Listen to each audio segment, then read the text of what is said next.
Don't make me repeat myself.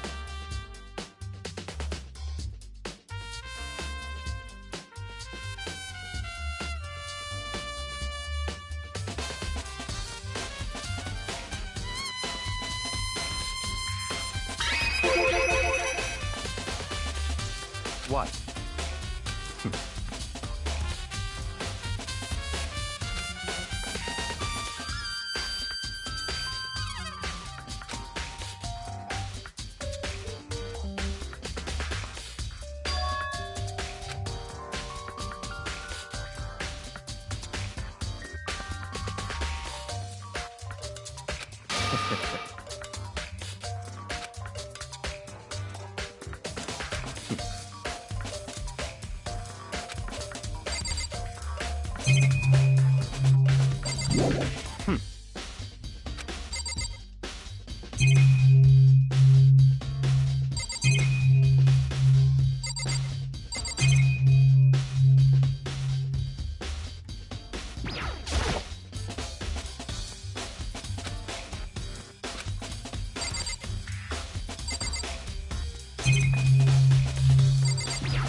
Don't make me repeat myself.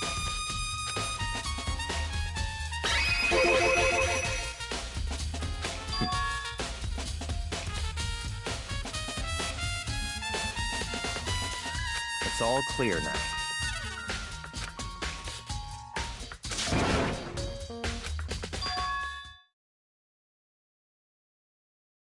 I don't have time to play with you.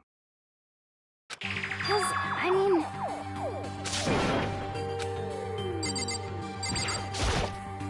Please!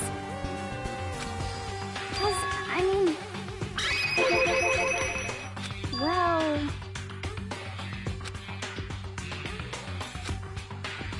Very strange.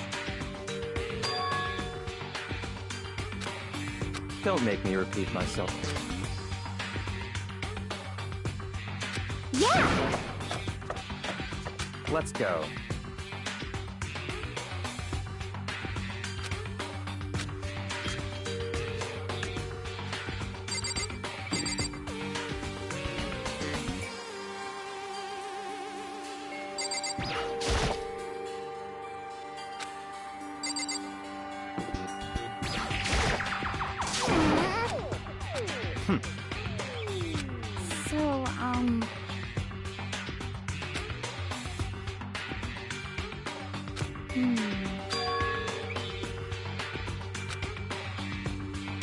That's fine.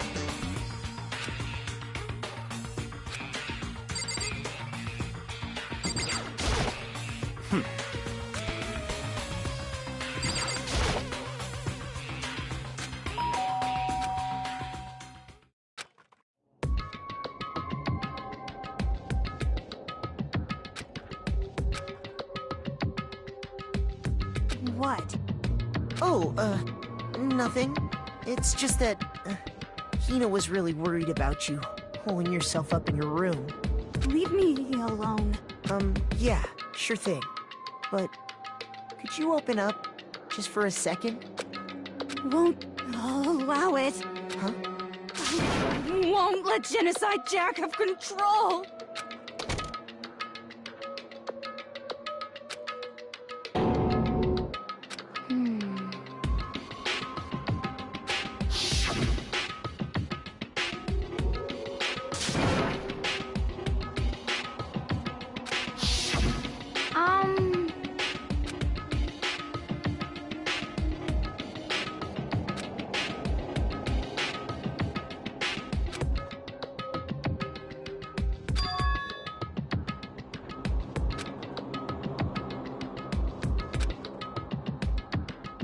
But...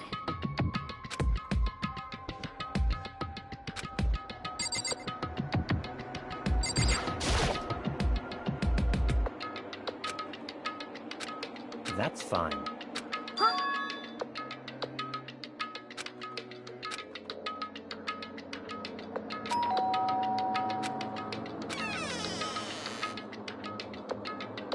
What do you want? Ah! It's Byakuya.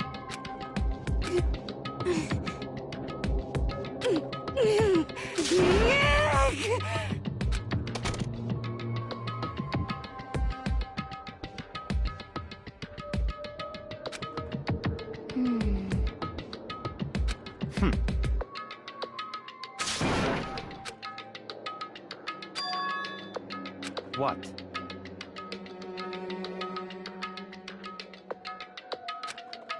Stop talking.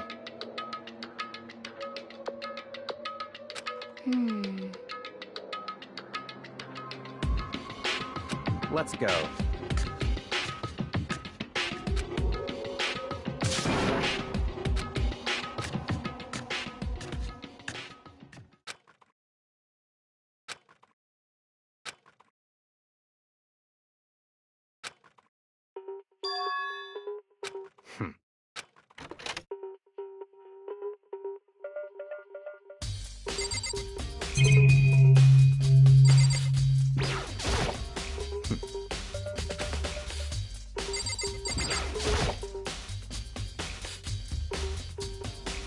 Don't make me repeat myself.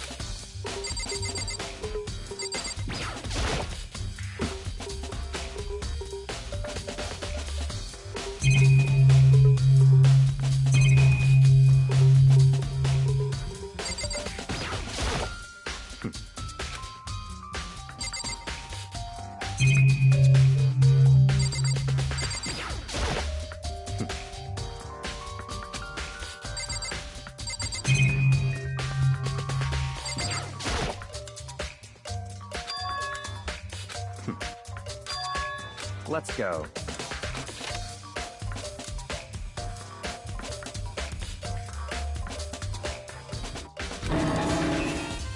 So, in other words...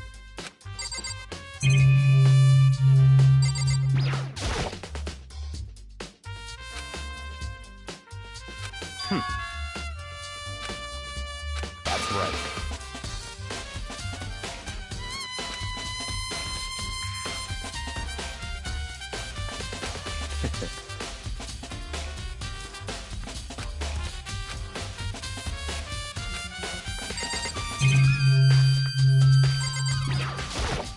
That's right.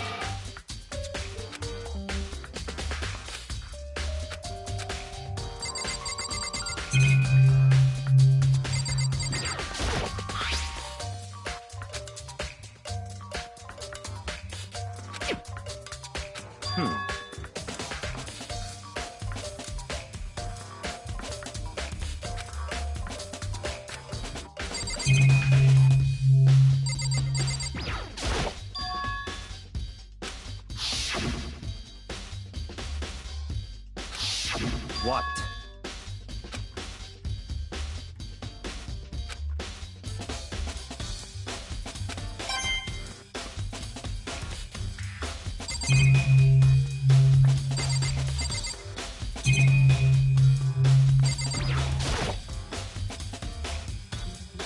That's enough.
Interesting.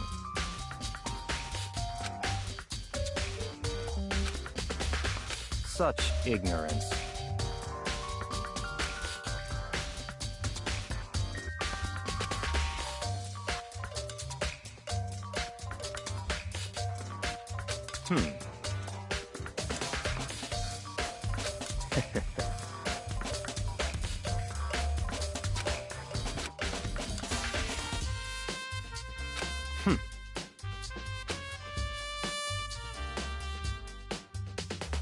What?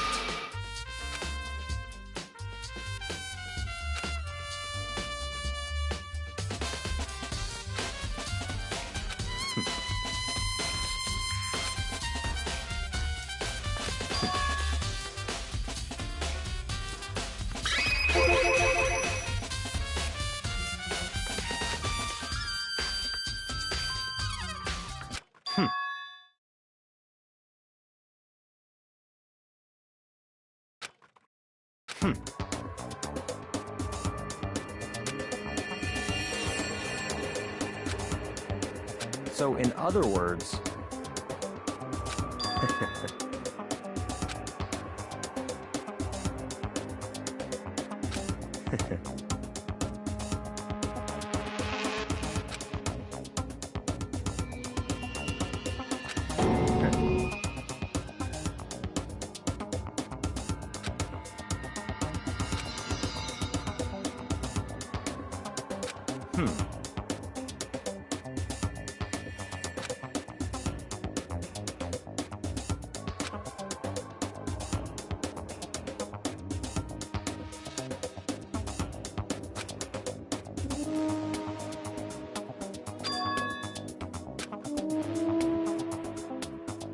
That's right.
That's right.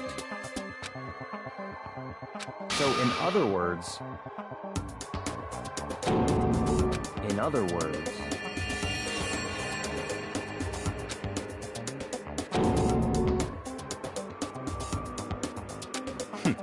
Interesting.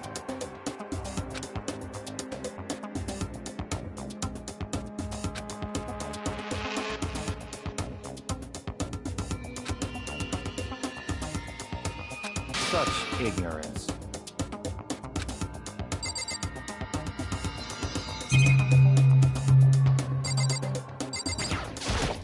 That's right.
That's fine.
So, in other words,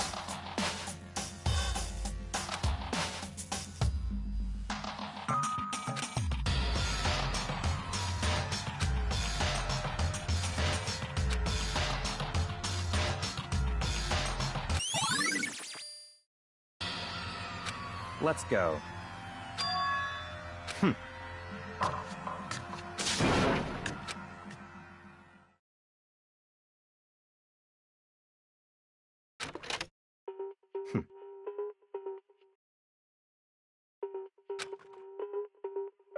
I don't have time to play with you.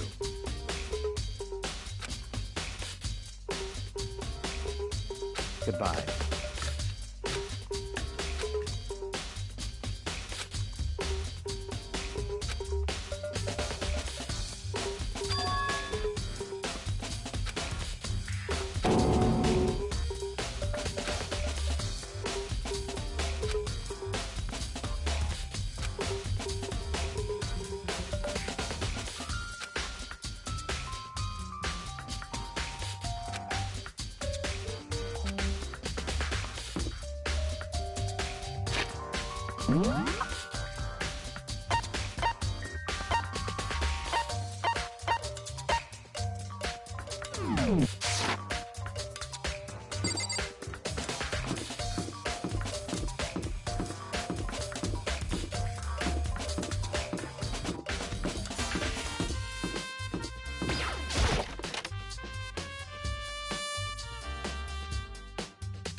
Da-da-da-da-da! I feel as if... That's it! I'm sure of it!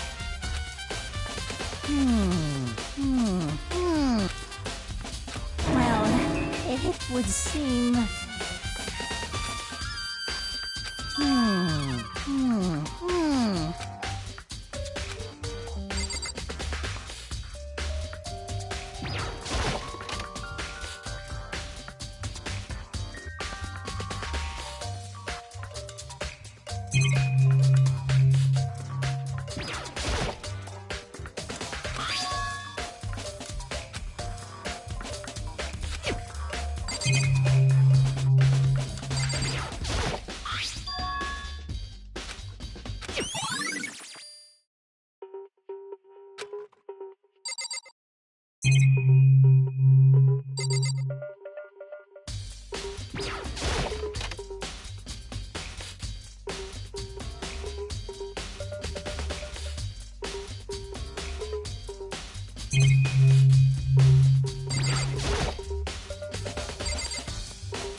Indeed. However... Well... So then...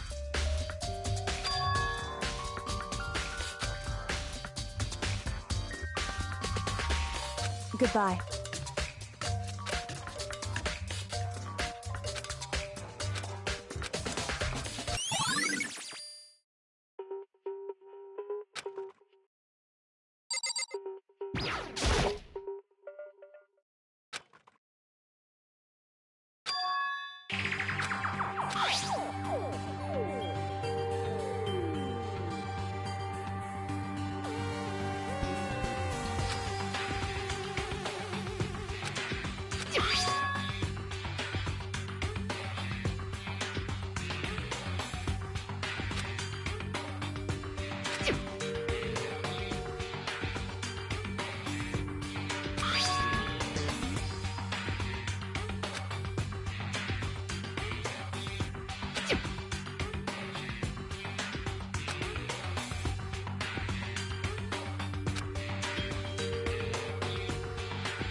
Damn. No forgiveness!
Da-da-da-da-da! I feel it. That's it. I'm sure of it. Well, it would seem...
Of course.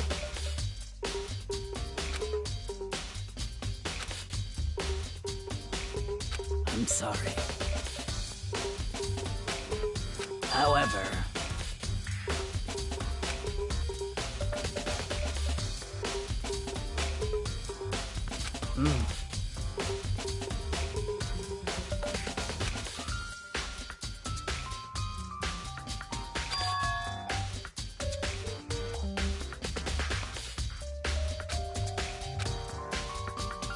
Of course.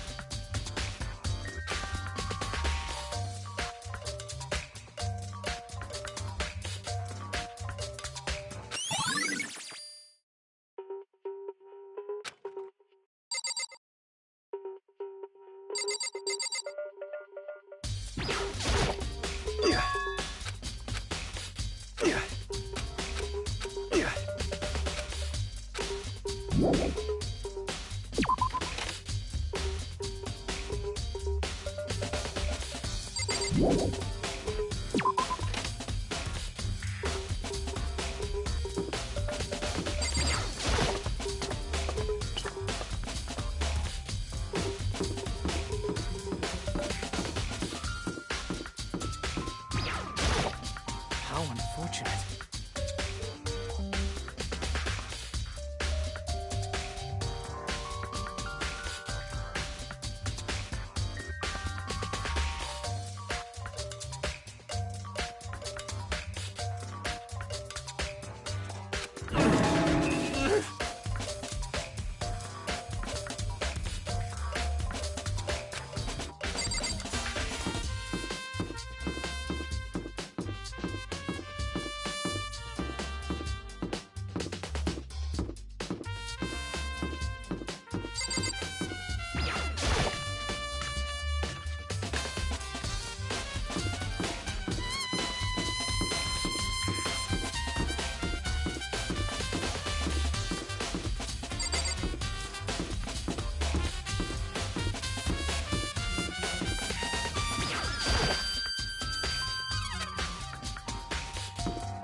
Most unfortunate.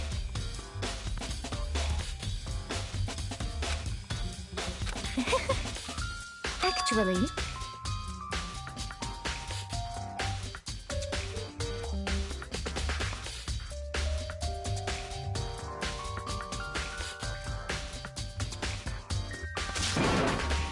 indeed.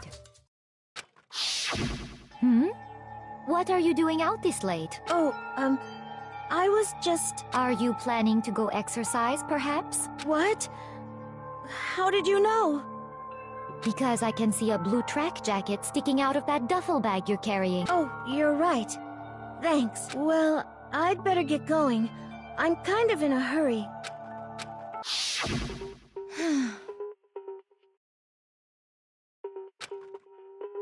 Yes, indeed.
Yeah!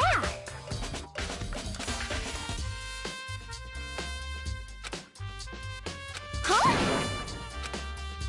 Aw.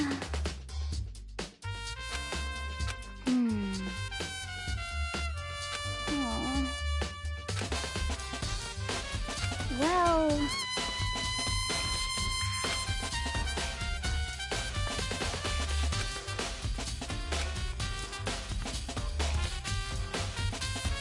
Yeah, totally.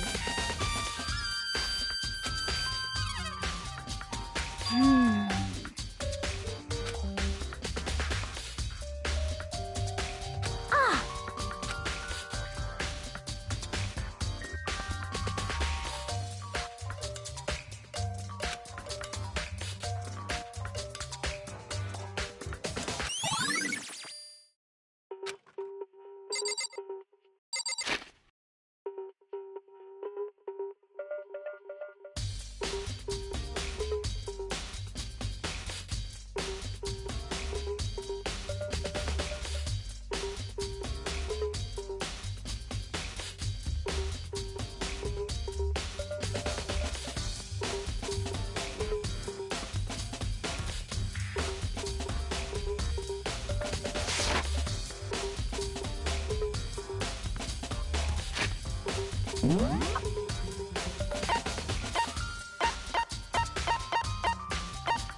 Huh?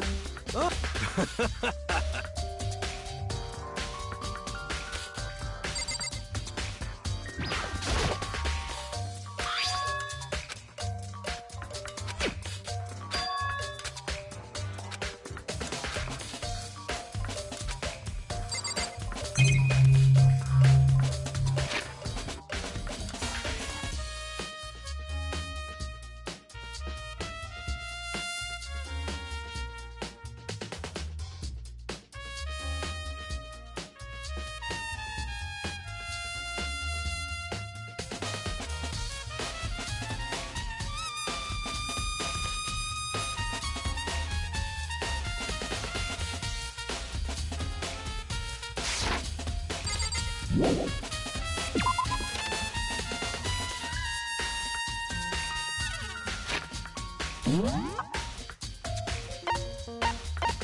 I'm sorry.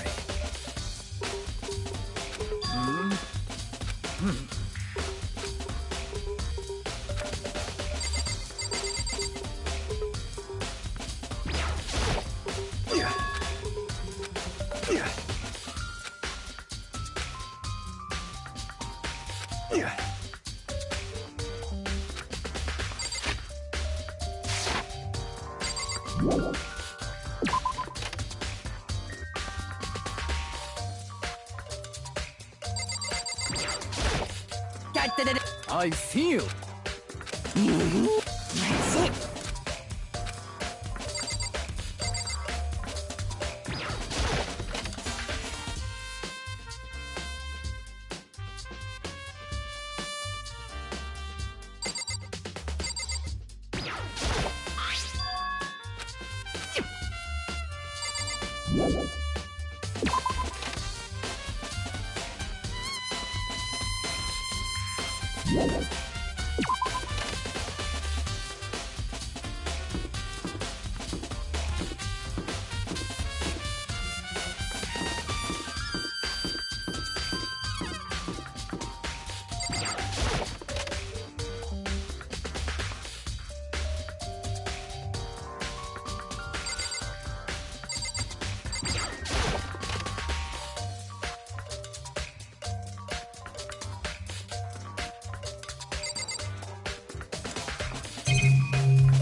I'm getting tired of waiting. Shall we just plunge right in?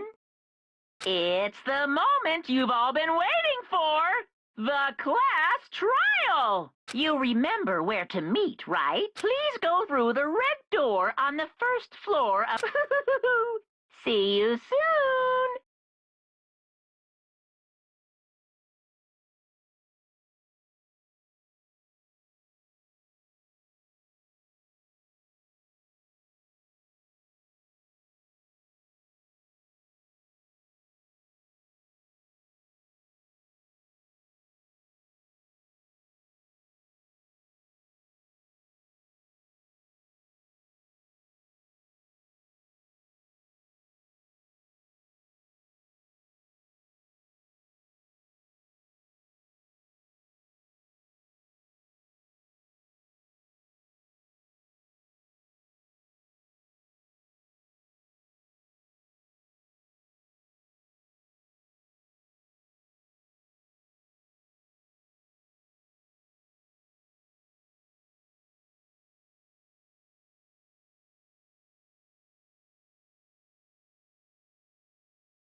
Yo. Come on! What are you gonna do?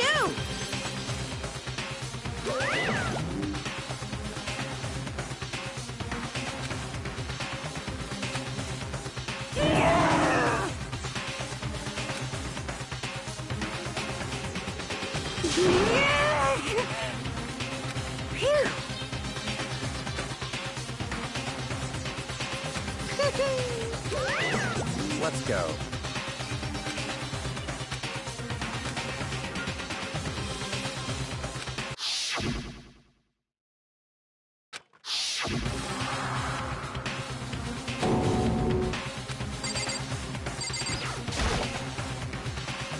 It's true.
Hi, man.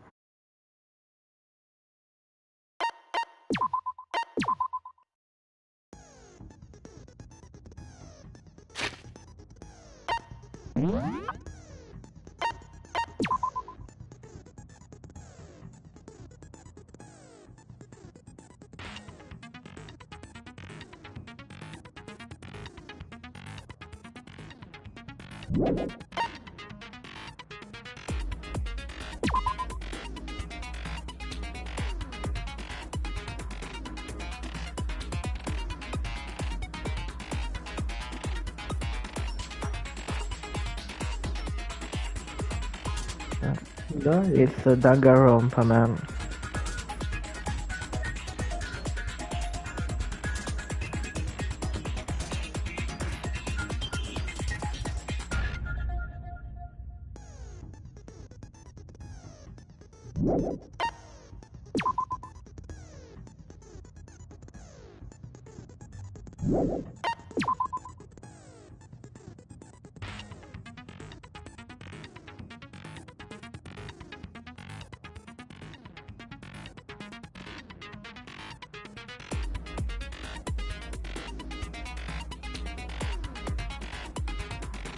Mi ricordo bene. And it's 11 years old, this game. This game is 11 years old, blah blah blah.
Let's begin with a basic explanation of the class trial. So, your votes will determine the results. If you can figure out who done it, then only they will receive punishment.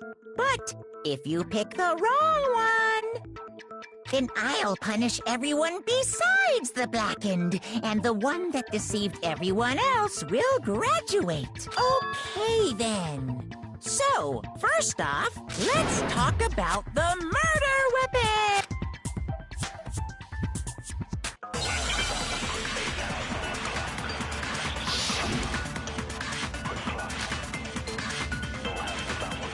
Chihiro's fatal injury.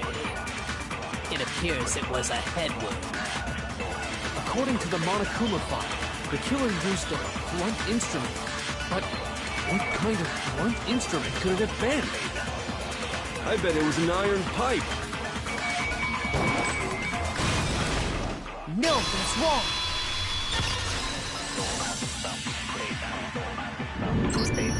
Can we agree that the object that dealt the fatal blow was the dumbbell, found at the scene of the crime? It was covered in blood, and there was nothing else at the scene that could have caused that kind of injury. And the wound on the victim's head is consistent with the shape of the dumbbell. As far as I'm concerned, there's no mistake and no room for doubt on this one. You looked at her head wound? Yes! That's so creepy! If you don't mind, I will proceed from here. Let's move on to discussion of the culprit. Although, I believe the criminal behind this heinous act is already quite clear. What? For real? Chihiro's killer is the fiendish serial killer, Genocide Jack.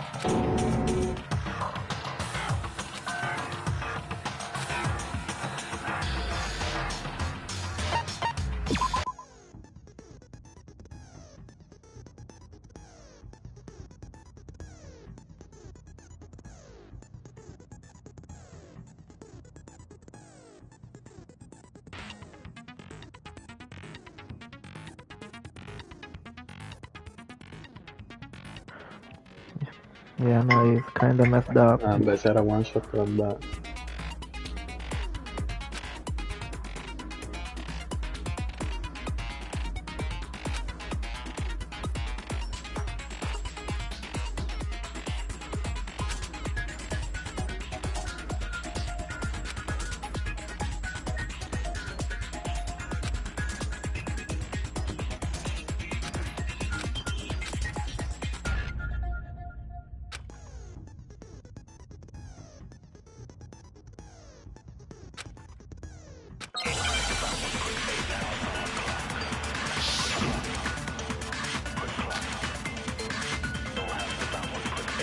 The culprit is Genocide Jack. I'm sure. Case closed, as far as I'm concerned. But that's impossible! Why? What makes it impossible? Well, I mean, come on! There's just no proof for it. No, that's wrong!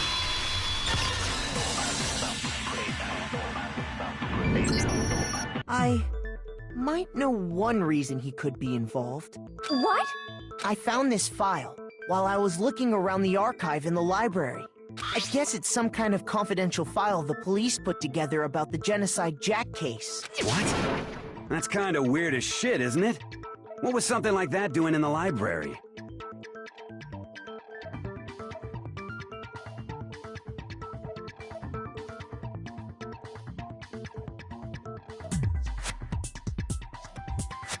The why of it is probably more trouble than it's worth, so let's forget about that for now. More importantly, it outlines all the specifics of every Genocide Jack case in exceeding detail. According to the file, there appear to be two defining characteristics in every Genocide Jack case.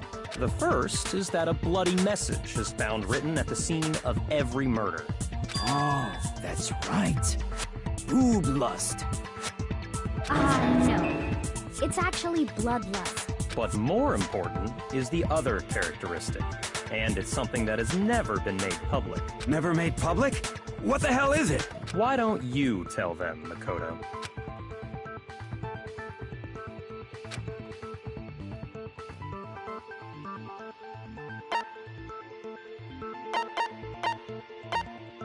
I got it! Apparently, in every Genocide Jack case, the killer suspends the body in a certain way. Other than the killer, the only people who know about this are the higher-ups in the police department. However, Chihiro was most definitely suspended in the same way. So, how did the culprit know about this when only high-level police officials were aware of it? There's only one logical answer I can think of. It's because the culprit in this case is the real Genocide Jack. No fucking way! You're saying Genocide Jack is one of us? Yes, in fact, it's Toko. What? Genocide Jack's true identity is Toko Fukawa. What? Hey, okay, wait, hold on a sec.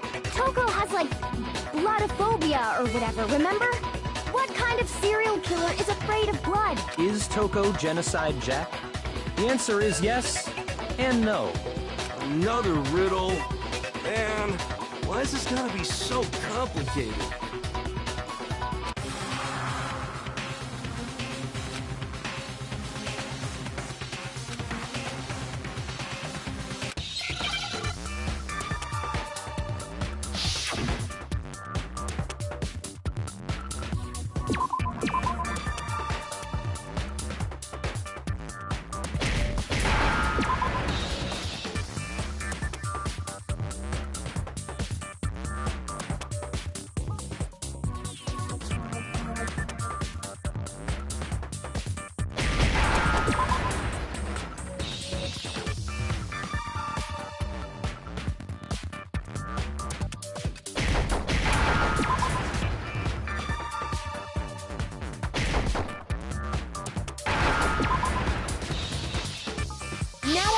understand? Is it because Genocide Jack has a split personality?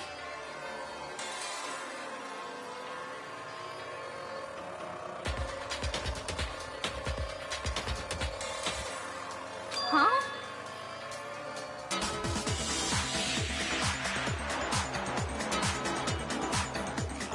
I think I read that somewhere in the file, too.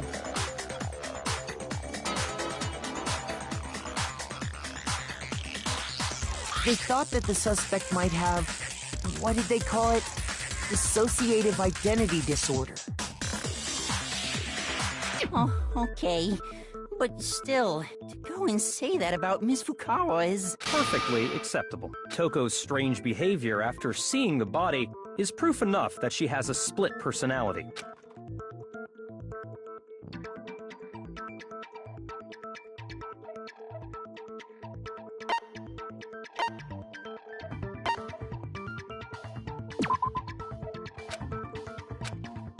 Shoot!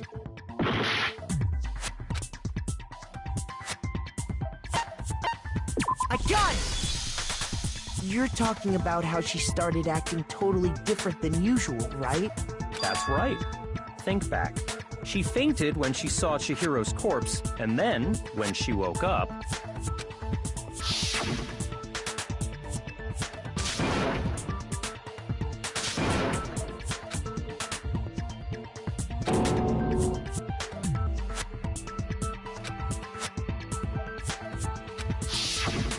She was acting funny, that's for sure. That melancholy tone of hers completely disappeared. Don't go assigning adjectives to my tone without permission. Not to mention, once she regained consciousness and saw Chihiro's body again, she was utterly calm. In other words, within her is one personality that can't handle blood, and one that obviously can. So when Toko trapped herself in her room, it's because she was scared of Genocide Jack?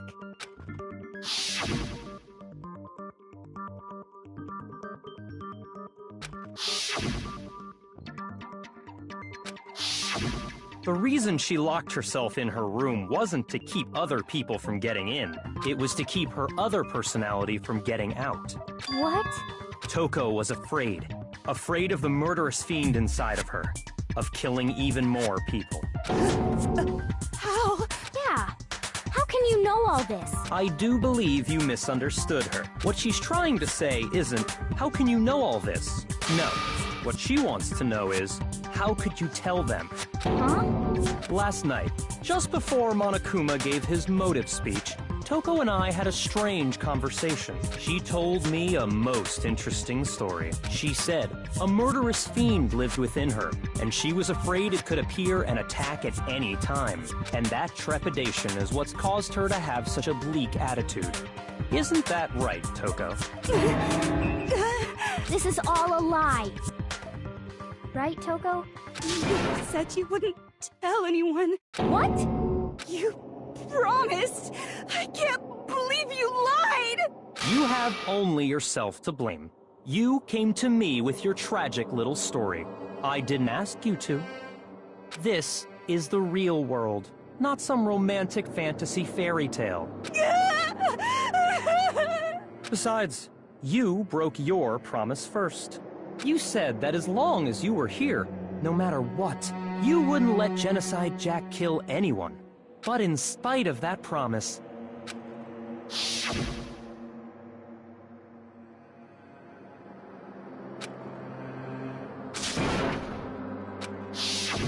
You said if I kept my promise, you would go out with me.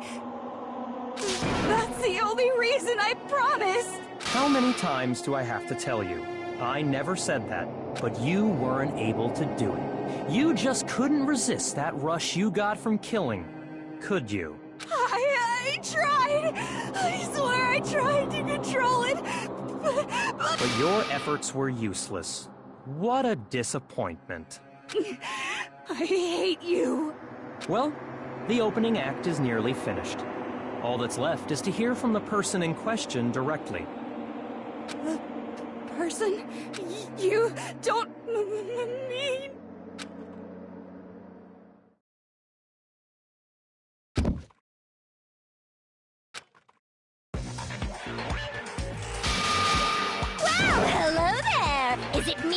hoping to see.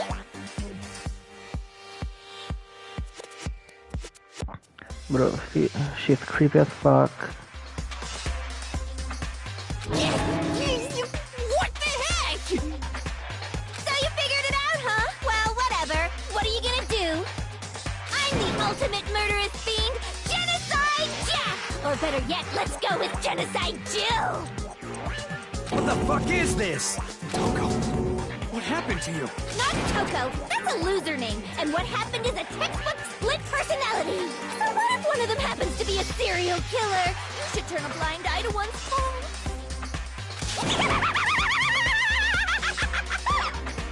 So intense. Like they say, sound in murderous mind, sound in murderous body. This one is so different from the one we've come to know. Yes, well, the world is composed of a front and a back, you know. Just like how every inning has a top and a bottom, or how in the depths of every truth lives a little lie. Behind every dark and gloomy soul lives another that shines as bright as the sun!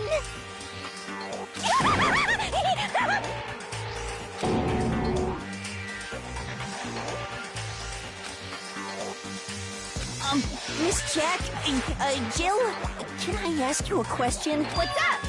Some of us think you might be the mastermind behind our entire situation. What are your thoughts on that? Well, I'll tell you. I am the mastermind of all masterminds! Just kidding!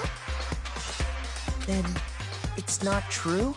Of course it's not true! How dare you try to link me to that creepazoid! And another thing, the police and government and society in the outside world are totally powerless! I mean, they just let this idiotic bloodthirsty maniac go buck wild all over town! Sure, I'm a bloodthirsty maniac, but life is pain, right? To live is to hurt other people. It's a necessary evil if you want to survive. The act of living itself causes pain for everyone. Just kidding again! This should be enough to convince you. This murderous fiend is responsible for Chihiro's death. There's clearly a motive, so there should be no doubt. A motive? Remember what Monokuma told us? If someone didn't murder and graduate within 24 hours, an embarrassing memory or secret would be revealed. Well, let's assume that Toko's secret was about Genocide Jack. If a secret like that came to light, Toko's life would have undoubtedly been forever ruined. So she had a very clear motive to never have that side of herself exposed. Interesting. Very, very, very interesting.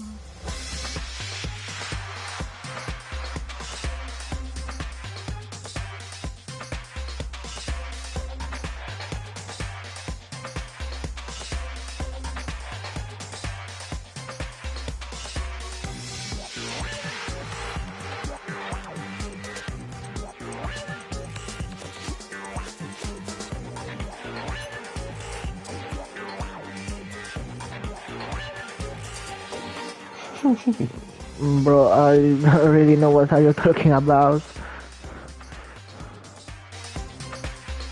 But sorry, as much as I hate to admit it, I'm not the culprit.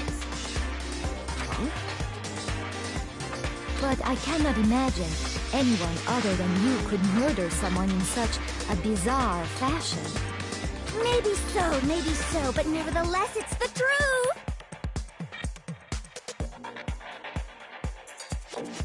Do you really expect any of us to believe you? Yeah. I could never believe a word you say, you monster!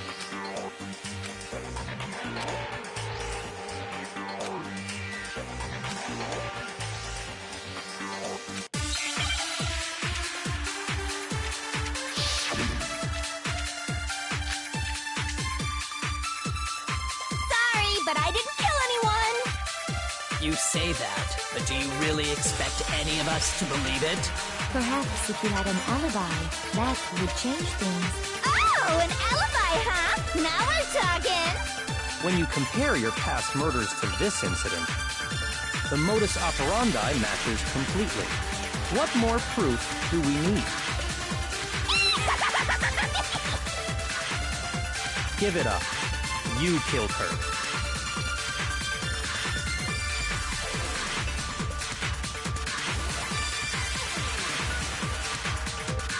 Sorry, but I didn't kill anyone! You say that, but do you really expect any of us to believe it? Perhaps if you had an alibi, that would change things. Oh, an alibi, huh? Now we're talking! When you compare your past murders to this incident, the modus operandi matches completely. No, it's wrong!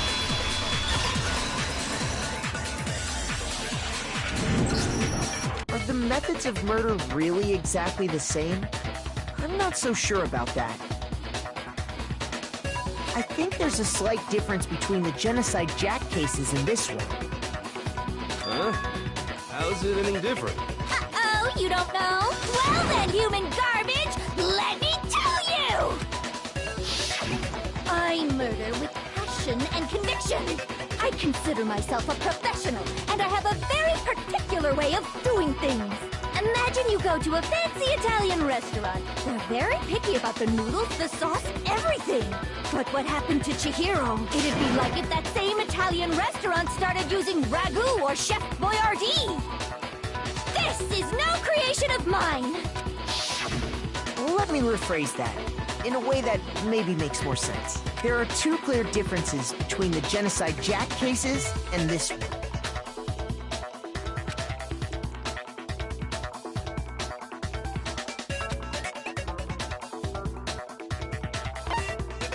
I got it! For one, the cause of death is different. In the Genocide Jack murders, all the victims were killed the same way. According to the case file, they were all apparently killed with a pair of scissors. But Chihiro died from a blow to the head, right? Ah, yes. That is remarkably different from the other murders. Wouldn't it be strange for someone who kills the same way without fail to suddenly change their method? And there's more. One more conflicting detail. That's right! In my recipe of murder, if the bloody message is the tortellini, then the arrangement of the body would be the pesto sauce! Could you please stop comparing killing people to cooking? So, are you saying the other difference has to do with how the body was arranged?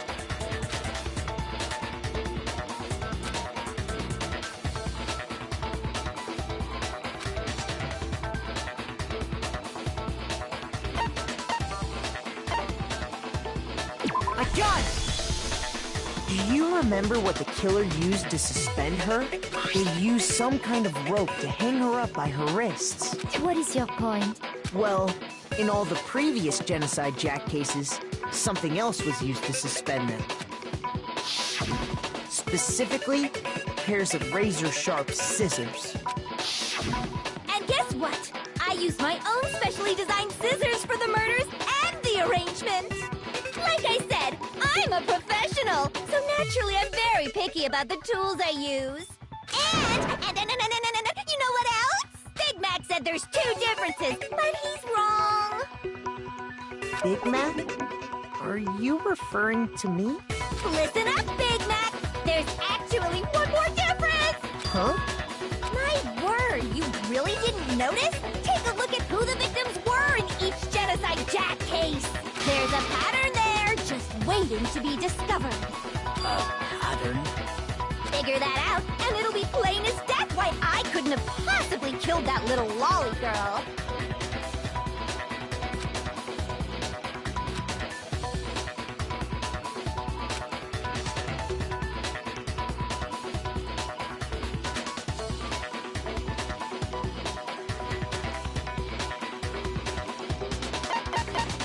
I got it!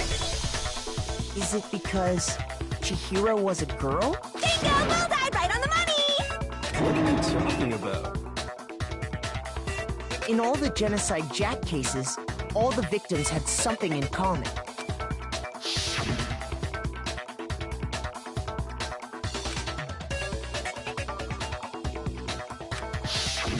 They were all guys? That's right! The people I kill with such passion and conviction are all adorable little men! I can't believe I said it! I'm is wrong with you? I can't help it! I'm just a full-throttle boy-on-boy fangirl! And the mopey side of me just hates it! But now I'm on the fast track to becoming a full-fledged fan madam! So, since Chihiro was a girl and not an adorable little man, you wouldn't kill her? Little Mac, it's crazy. Would an Italian chef suddenly start making ramen just because they're both noodles? Don't be stupid. I have too much passion and conviction to cross that line. That's the absolute reality of the one and only. We get it. You've clearly explained your hobby and your philosophy. But that's not all there is to it. It's a different matter entirely. When you're forced to kill in order to survive. Quiet, lowly cur! Lowly? Cur? I would never kill for a reason as petty as mere survival. And if by some fluke I did kill to survive, why would I bother with the message and arrangement? It'd make me the obvious suspect!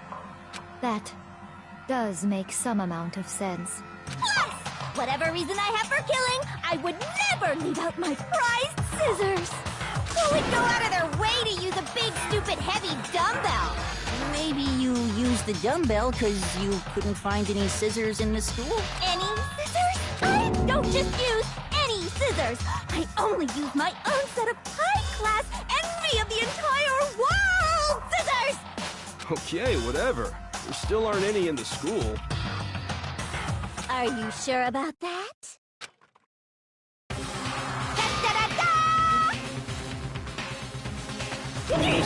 She's fully equipped! That's right! So I can kill anywhere, anytime! Why would I resort to dumbbells or rope when I have my trusty scissors by my side? Go ahead, tell me I'm wrong, you can you gutter dogs, all of you! Not to mention, I have no clue how to tie a good knot. So rope's totally out of the question anyway! I have no idea what's going on anymore! Could such a heinous villain really be innocent? But the body really was suspended, right? And nobody but the police knew about that. Yeah! That's why we figured it had to be the real deal, and not some copycat killer or whatever.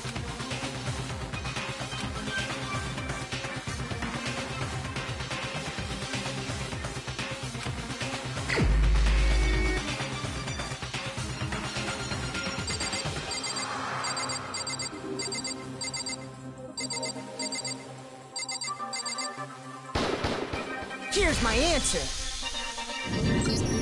Byakuya, it's possible you could have found out, isn't it? You'd have no problem gaining access to classified government documents or internal police records. Plus, you'd already looked through the Genocide Jack file before this all happened, hadn't you?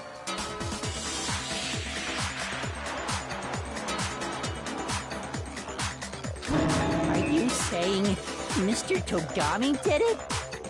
Then the reason he pushed the theory of Genocide Jack being the killer so hard was because he wanted to pin the crime on her. So, he rearranged the scene to disguise it and make it look like I put my stamp on it! The adorable glasses man was behind it all! Oh, I'm on fire! Well, Byakuya, what's your response? I see. So now the suspicion falls on me. Then I must ask, when would you say I began acting suspicious? Surely you must have an answer. Looking back and thinking about it now, the way you were acting right before we discovered the body was a little strange.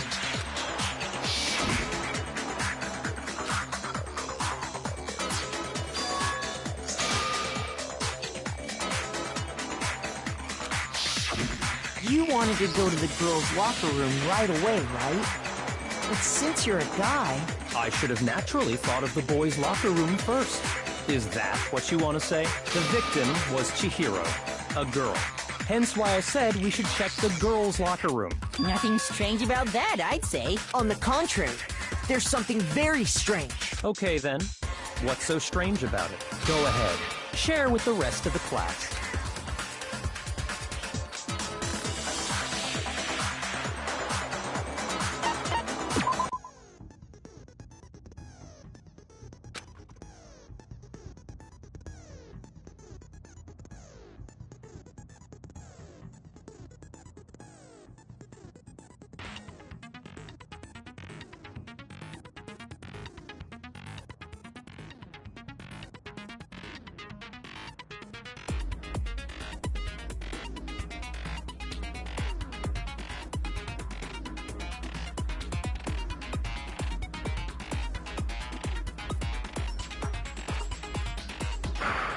It can be, but I don't know. Let's see.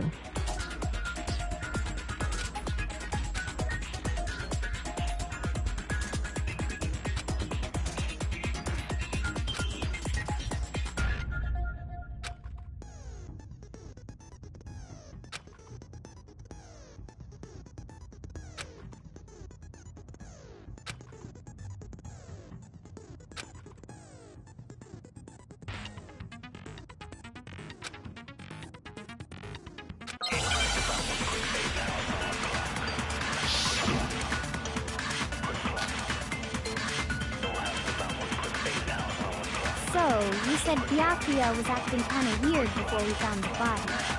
But he was acting weird... how? If you're presented with the opportunity to check out the girls' locker room, You absolutely take it! That's a natural reaction for any guy! The victim was Chihiro, who was a girl. So of course I would suggest we check the girls' locker room first. There was no time for pointless distractions. What's so strange about that? I wish you'd taken me with you.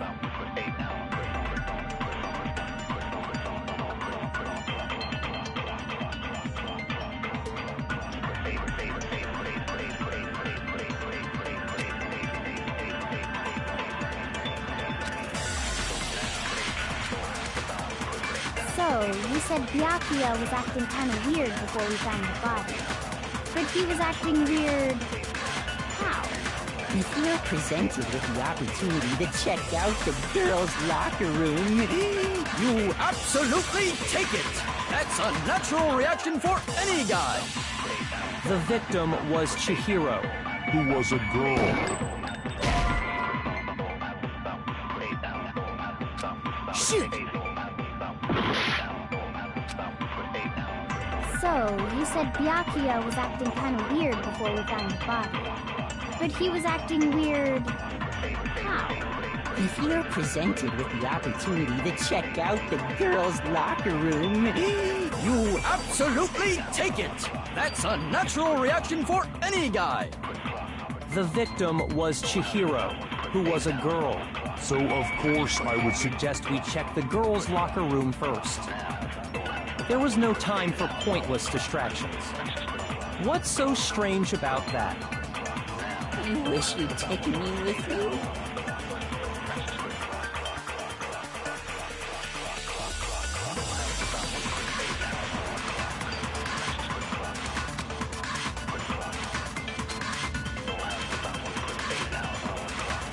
So, you said Byakuya was acting kind of weird before we found the body.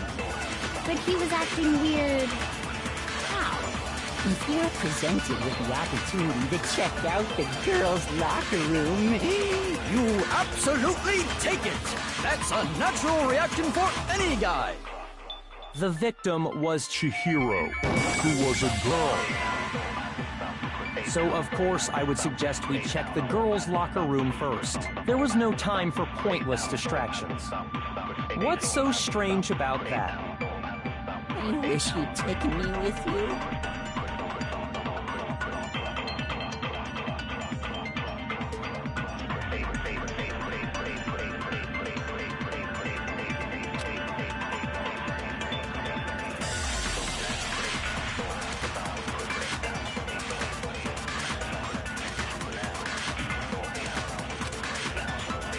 So, you said Byakuya was acting kind of weird before we found the body.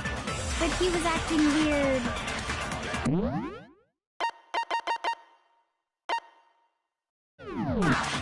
If you're presented with the opportunity to check out the girls' locker room, You absolutely take it! That's a natural reaction for any guy!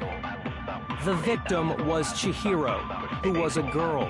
So of course I would suggest we check the girls' locker room first. There was no time for pointless distractions. What's so strange about that? I wish you'd taken me with you.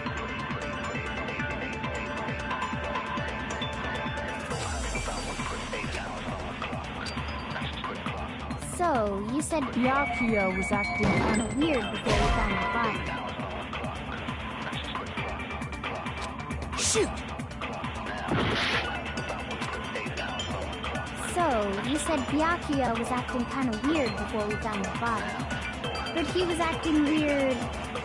how? If you're presented with the opportunity to check out the girls' locker room, You absolutely take it! That's a natural reaction for any guy! The victim was Chihiro, who was a girl. So of course I would suggest we check the girls' locker room first. There was no time for pointless distractions. What's so strange about that? I wish you'd taken me with you.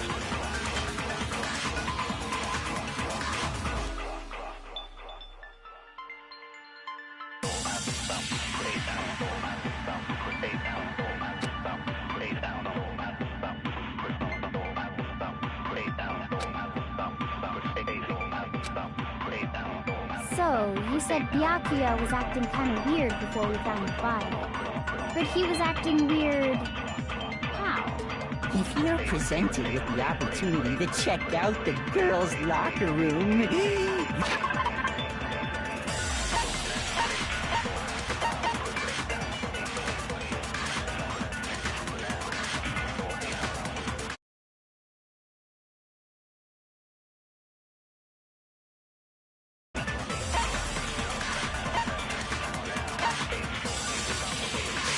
You absolutely take it! That's a natural reaction for any guy! The victim was Chihiro, who was a girl. So of course I would suggest we check the girls' locker room first. There was no time for pointless distractions. What's so strange about that? I wish you'd taken me with you.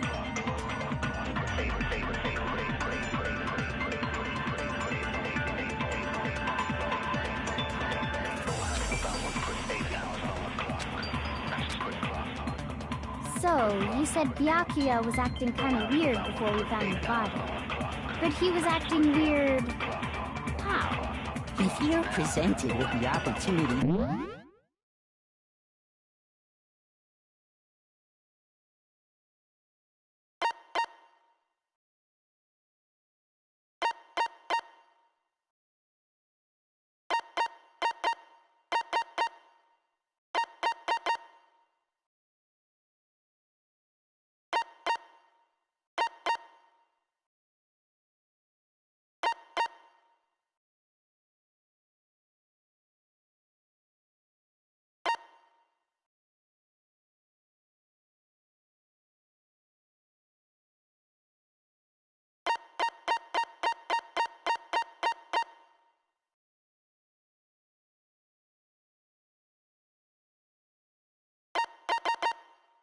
to check out the girls' locker room.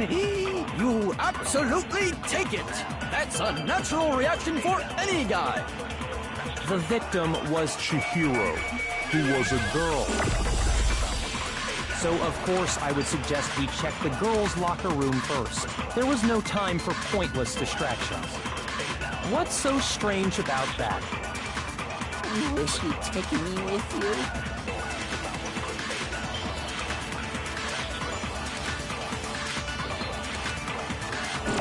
So, you said Byakuya was acting kind of weird before we found the body. But he was acting weird... how?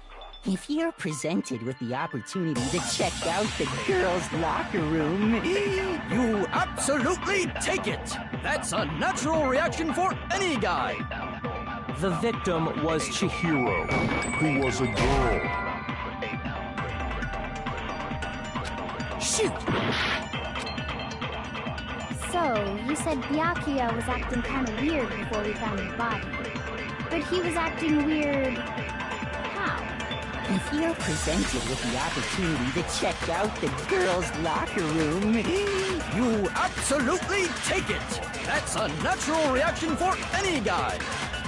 The victim was Chihiro, who was a girl. So of course I would suggest we check the girls' locker room first. There was no time for pointless distractions. What's so strange about that? I wish you'd taken me with you.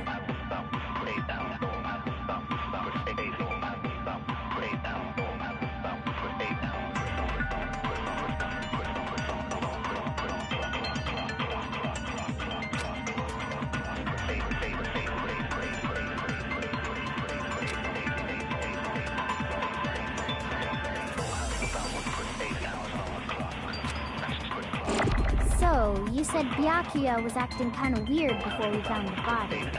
But he was acting weird... how? If you're presented with the opportunity to check out the girls' locker room, you absolutely take it! That's unnatural! The victim, what so? Of course I would. There was no time. What's so strong? You wish you'd taken me with you. So, you said Byakuya was acting kind of weird before we found the body. But he was acting weird... how?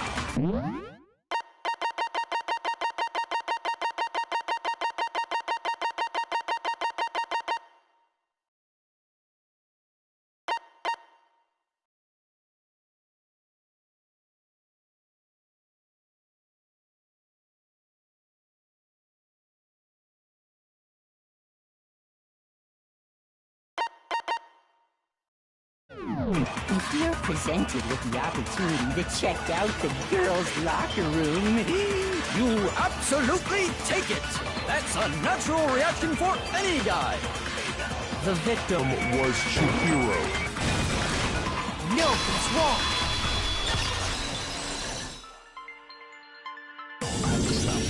I'll tell you what's so strange about that.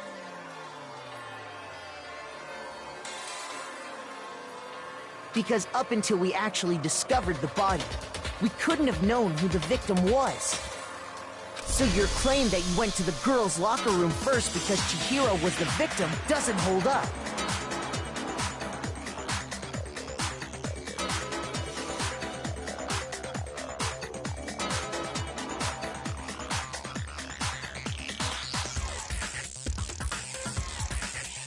I see. That's a good answer, I must admit. Interesting. Very interesting indeed. But your reasoning is still too weak. Huh? What's wrong? Is that it? Surely you've got more than that. Go ahead. Show us.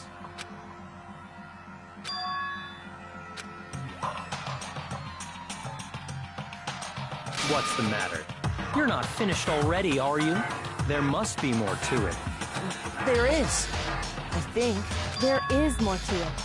Think we just talked about the differences between this case and past Genocide Jack incidents. The proof you're looking for is hidden in there. Oh? Proof that I'm the culprit, you mean?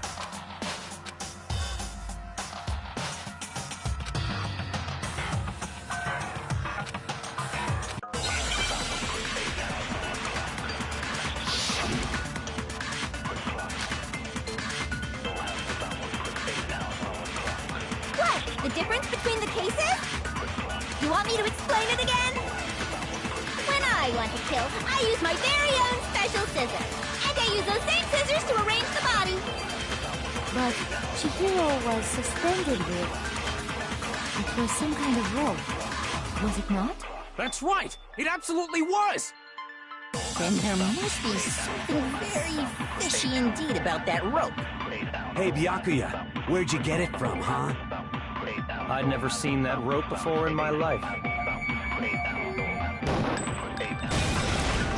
No, it's wrong!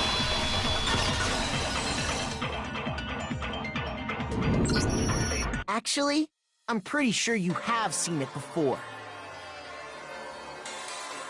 Because, you see, that rope, or should I say, that extension cord? What?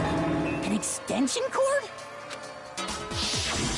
Byakuya, you've used the extension cord in the library more than once, haven't you?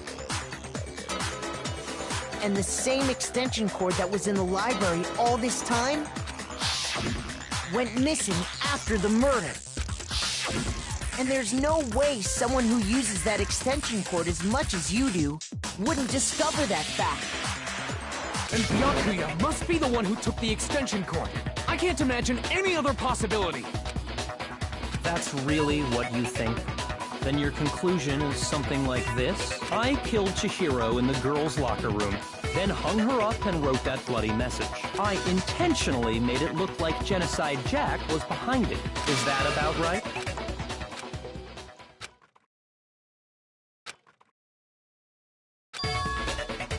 What's wrong? I asked you if you think that's what happened. Hell yes, that's what happened. So that's it, right? Byakuya is the killer. I don't disagree with not disagreeing. He kept calling this a game, right? So he'd be totally willing to do something like this to win. Sorry, but could we hold on just a second? I think we need to talk about this a little more. Sure. Do we really need to? We've already decided who did it. I know, but still, there's something that's still bothering me. Is that right? And what, pray tell, is still bothering you?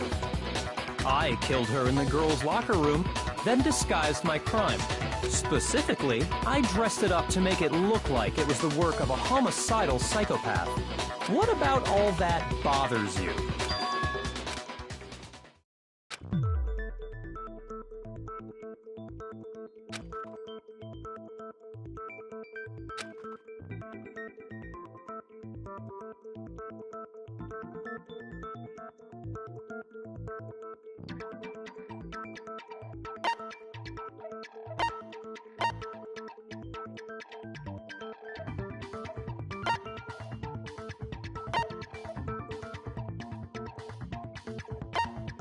I got it!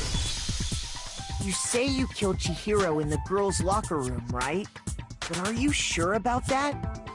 Isn't it possible that the murder took place somewhere else? How disappointing. What kind of question is that? Even in the world of disappointments, this is a true letdown. She was found dead in the girls' locker room. There is absolutely no question about that. How could the scene of the crime have been anywhere else? Well, I think it's entirely possible that she was killed somewhere else, then carried there later, along with the rest of the murder scene. The rest of the murder scene? That was awfully specific. Please tell me you have a reason for saying all of that. I believe I do.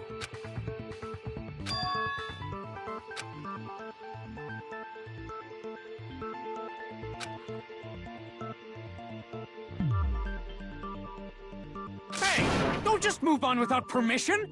What do you mean she was killed somewhere else? Come on, Makoto. If there's any chance the murder took place somewhere else, let's see the proof.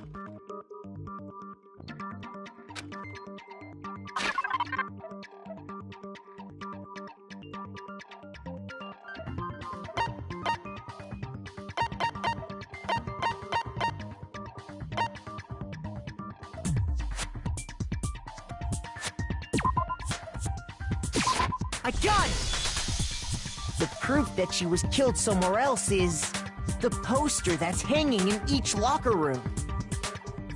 Your proof is some posters? The poster in the girls' locker room was a picture of a big-boobed supermodel. But don't you think that's kind of strange? Why would the girls' locker room have a poster like that? I bet those massive jugs of hers were totally fake! Meanwhile, the boys' locker room had a poster of the super popular boy band Tornado. Again, that doesn't really seem to belong in a boys' locker room. So you're saying that maybe the posters were switched? And there's one other thing I noticed about the locker rooms. You know what I'm talking about, right, Sakura? You're referring to my protein coffee, aren't you? Protein coffee? While I was in the girls' locker room earlier, I spilled some protein coffee on the carpet. But I noticed that after the murder, the stain had been totally scrubbed away.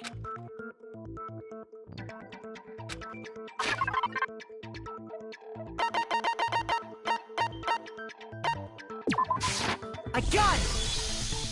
The stain on the girls' locker room carpet wasn't scrubbed away. In fact, I found it on the boys' locker room carpet. That's definitely the stain from my protein coffee. Then, does that mean that the carpets were switched too? But why would anyone do that? To move the murder scene from one locker room to the other. It's certainly plausible, don't you think? What? In other words, in order to completely swap the scene of the crime, the blood-stained poster and carpet were moved along with the dead body. By doing this, the killer was able to change the entire room where the murder took place. I can certainly follow your reasoning, but why would the culprit bother doing that? Huh?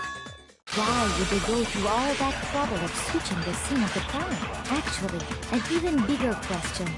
If the murder did take place in the boys' locker room, then how did Chihiro get in the boys' locker room in the first place? To get into the locker rooms, you have to swipe your e-handbook across the card reader device, but Chihiro's handbook should have only allowed her access to the girls' locker room. She had no way to get into the boys' locker room. No, she did have a way, and I can tell you what it was. I highly doubt that. Shut up! I'm telling you, I know how she could have done it.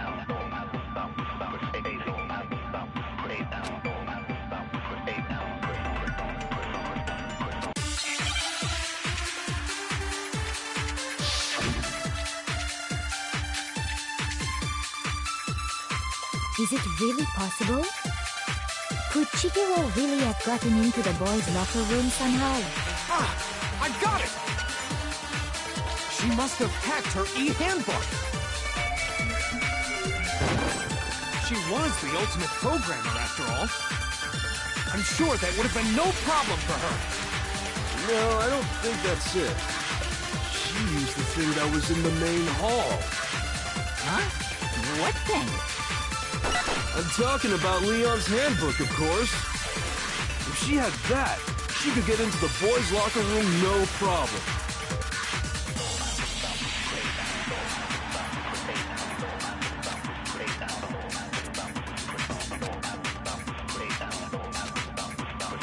Is it really possible? Could Chihiro really have gotten into the boys' locker room somehow? I got it! She must have hacked her e-handbook. She was the ultimate programmer, after all. I'm sure that would have been no problem for her. No, I don't think that's it. She used the thing that was in the main hall. Huh? What thing? I'm talking about Leon's handbook, of course. No, he's wrong.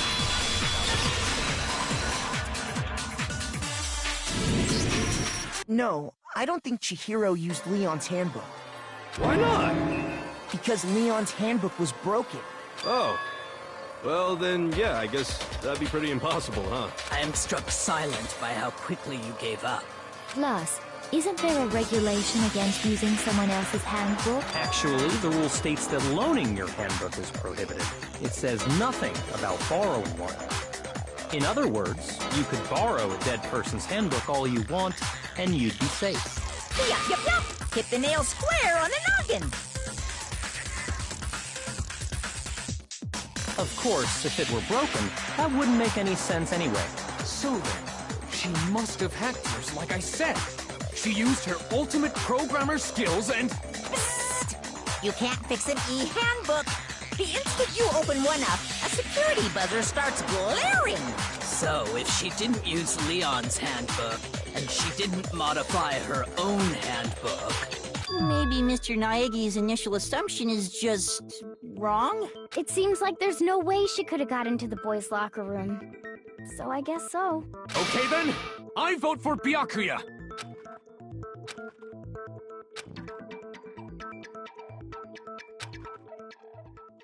Hold on a second. I agree with you, though. I think you're on the right track. What the... You finally decide to open your mouth and that's what you've got to say? There's no way she could get in the boys' locker room, right? So... Why are you so sure she couldn't get in? There's still one other way she could have gained access. What? What are you talking about? What other way is there? Well, to explain that, why don't we take a little break from the trial? I'd like you all to come see something. Wait. Just what do you think you're doing? Don't worry. This'll make the whole trial more exciting. I'm sure that thought must please you. Huh? It'll make things more exciting?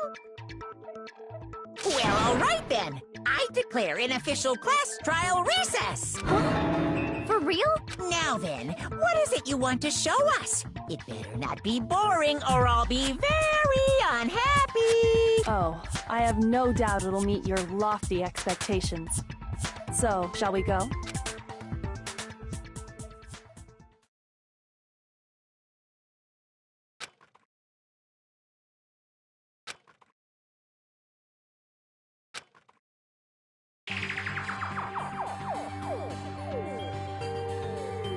the girls' locker room? We've already searched this place top to bottom! What are you trying to pull, Missy? I'd like you to examine the victim's body one more time. Be sure to examine the entire body very carefully. Take your time. Examine her carefully? Like using our hands? No way, no way, no way, no way, no way! It's probably best if I don't run my hands all over a girl's dead body. It's not that I'm freaked out or anything, it's just based on religious grounds, you know? Very well. I'll do it. But you're a girl. You shouldn't have to touch a dead body. Just let one of the boys do it. No, it's okay. I think Chihiro would rather have a girl examine her. So just leave this to me. Sakura. What is this? Some kind of secret girl-on-girl action? Is that what you two are about? That's not it at all. Stop screwing around. Okay, here I go. I'm sorry, Chihiro.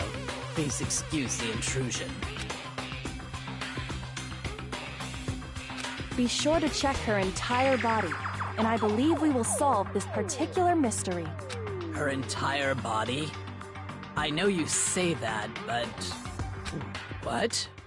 This is... What is it? Not possible. It's not possible. This girl is what? Is a boy!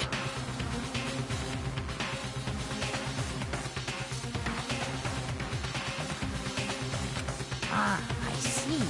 So she was actually a he. Interesting. Thank you for confirming this fact. What? You're joking, right?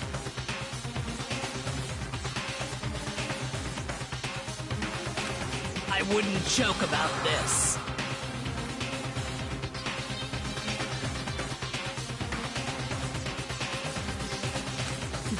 Ben... It's really true? Chihiro was... a guy? Oh, what? You guys didn't know? Heck, I knew that right off the bat!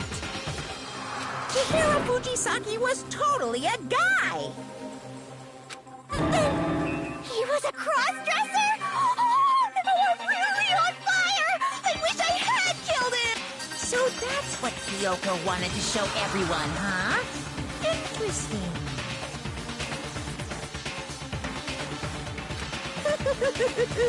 Yes, that certainly does make things much more exciting. Now let's ride this wave of excitement back to the courtroom and get back to the trial. Ahem. I do apologize for keeping you waiting. Now then, let's resume the class trial. We've all just learned of the shocking revelation that Chihiro was actually a boy. Let's pick up from there. Yes, well, I don't know his reason for hiding it, but the fact is, Chihiro was not a girl, but a boy.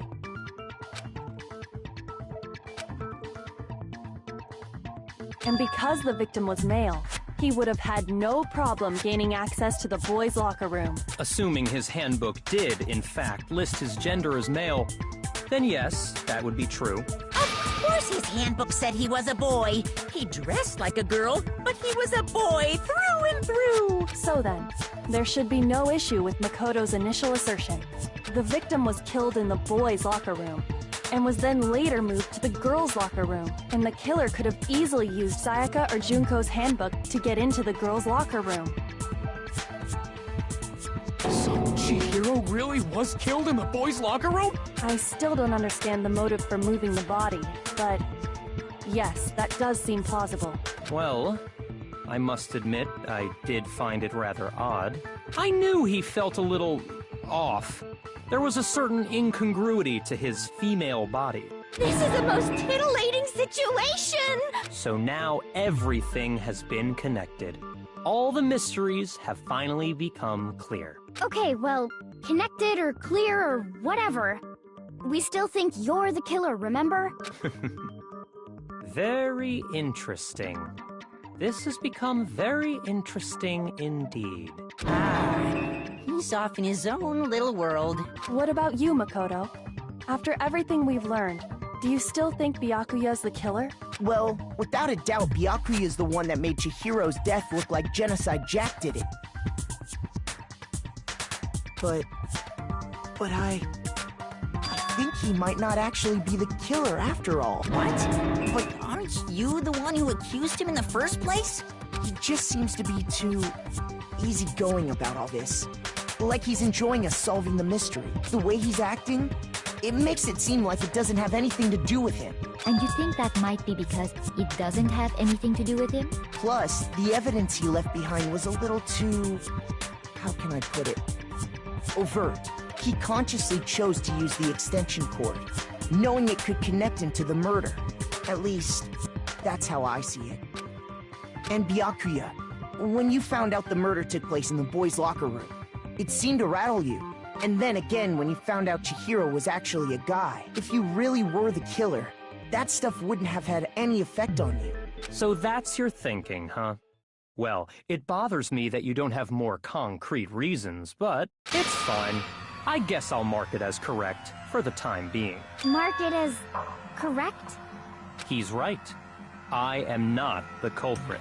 I just happened to come across the corpse in the girls' locker room and decided to alter it.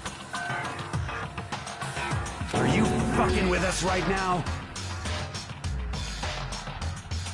No, I am not effing with you right now. I'm telling you the truth. Well, I find it very hard to believe. Go ahead, find it very hard to believe. You're free to be executed along with the rest of us. If you're really telling the truth, then why? Why do you do that to his body? My reasons hardly matter right now. Uncovering the culprit is much more important, wouldn't you say? Now then, if it wasn't me, who was it? Well, I don't think I can say for sure without talking about it a little more. We're seriously gonna keep going? We're all good, aren't we? I thought it was clear Byakuya did it. No, I'm with Makoto. If there's any doubt whatsoever, we need to explore every possibility. Because if we're wrong, we all die here. That's true. Very well then. I'm with you too. Damn straight. Count me in.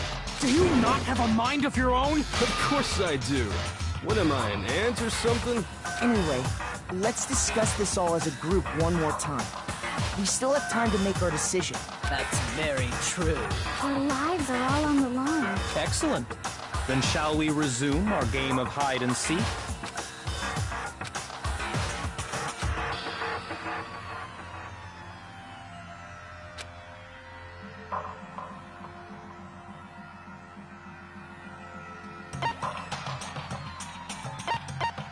I got it!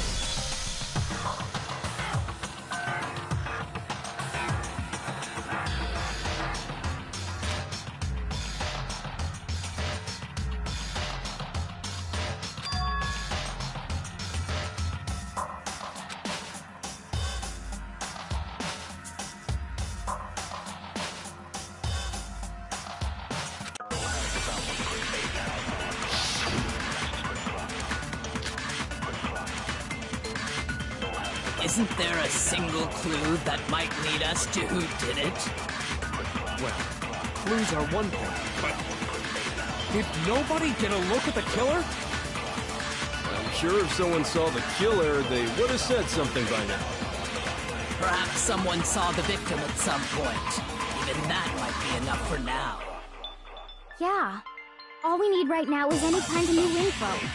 It's over. It's all over.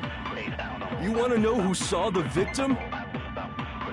The killer! And only the killer! No, it's wrong!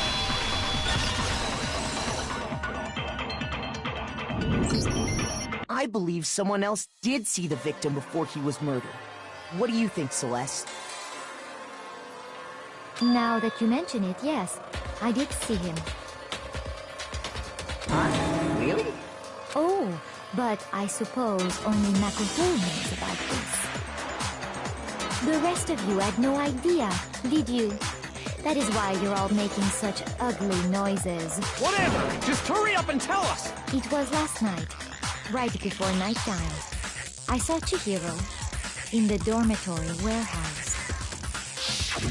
I saw him stuffing a track jacket into a duffel bag, and then, I assume, he headed off to exercise. A track jacket and a duffel bag? But we didn't find anything like that at the murder scene. It seems likely that the culprit destroyed them to get rid of any evidence. And that is when he said something that struck me as rather odd.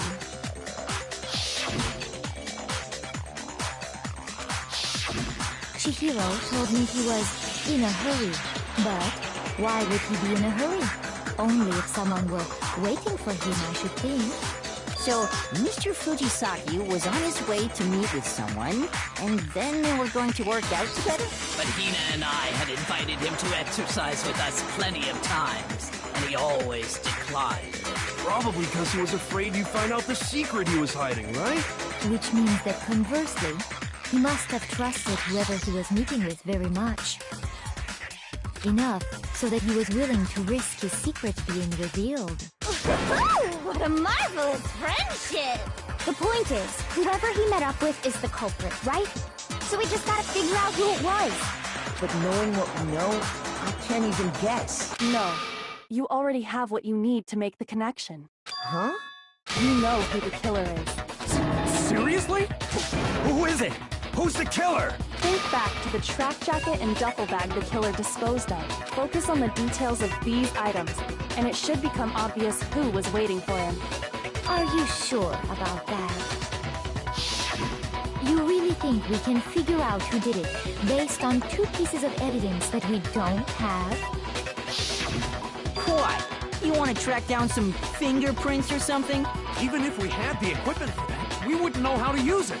As was noted, the evidence is already gone. There's nothing to get fingerprints from. Maybe, but we can make certain inferences if we just take the time to talk it out. Easy for you to say, but fine. Celeste, did you notice anything special about the bag or jacket? The bag was just a normal duffel bag from the warehouse. All the bags in there are the same, so I can't imagine what would make that one special. Well, if I remember right, there was a decent variety of tracksuits to choose from. Do you think there might be some connection between the culprit and Chihiro's jacket? Perhaps. Let's explore that and talk a bit more about the jacket he took.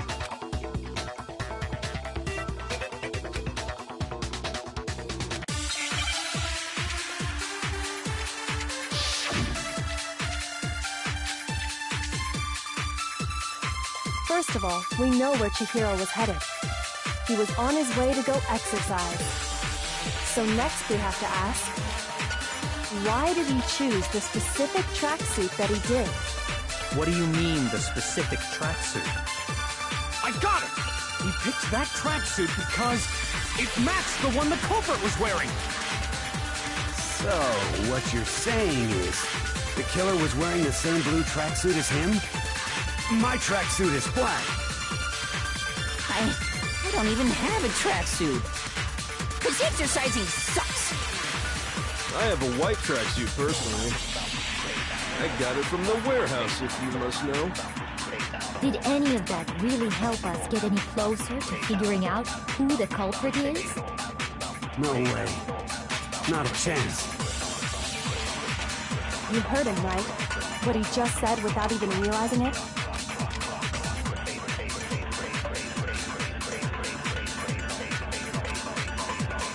First of all, we know where Chihiro was headed. He was on his way to go exercise. So next we have to ask, why did he choose the specific tracksuit that he did? What do you mean, the specific tracksuit? I got it! He picked that tracksuit because it matched the one the culprit was wearing. So, what you're saying is, the killer was wearing the same blue tracksuit as him? No, that's wrong.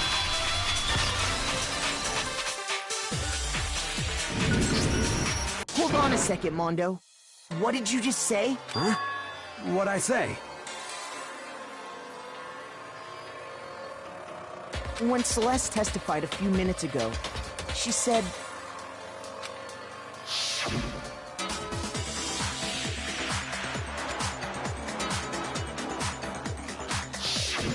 She never said anything about the jacket's color. So why did you say Chihiro's blue tracksuit? What are you... You just... Hey, Celeste, what color was Chihiro's tracksuit? As a matter of fact, it was blue? And before we began the trial, did you tell anyone that? The only one I told about any of this was you. Then, Mondo, how did you know what color Chihiro's tracksuit was? Because I just... I'm sure he saw the clothes at some point in the investigation. No, that can't be it. The bag and clothes were surely disposed of by the time we began our investigation. Then the only reason he could have known what color the tracksuit was is if he saw Cherry with it before he died! That's the only possibility! Cherry? Are you talking about Chihiro? So, how about it? Did you see the tracksuit or didn't you? Just by chance. I just happened to see it last night. He walked past me, and he was carrying the tracksuit in his hands. No, that can't be it either. According to Celeste's testimony...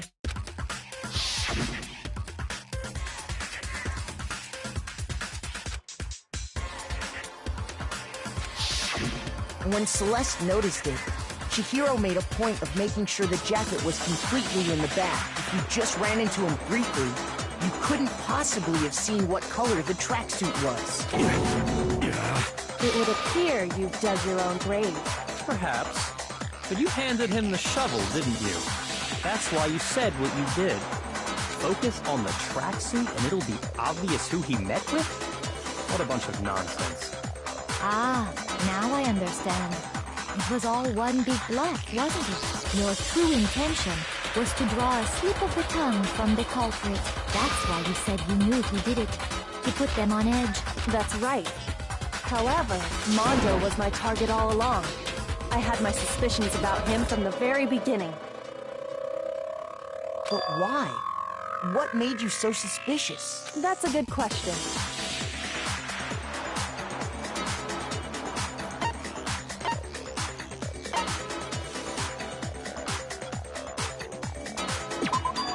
There was a certain turning point that tipped me off. Maybe you didn't notice it, Mondo, but you tend to refer to men and women differently. You only call guys dude. For girls, it's chick.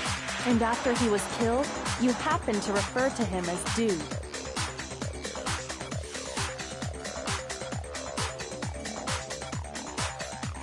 Once I picked up on that, it occurred to me that Mondo knew something we didn't.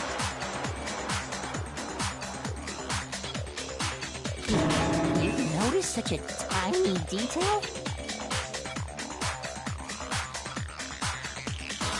Are you a witch? She's a witch! You're positively frightful! No, I'm not the frightful one. Not nearly as frightful as someone capable of murdering a friend. Mondo, was it really you? Did you really kill Chihiro? I didn't kill anyone!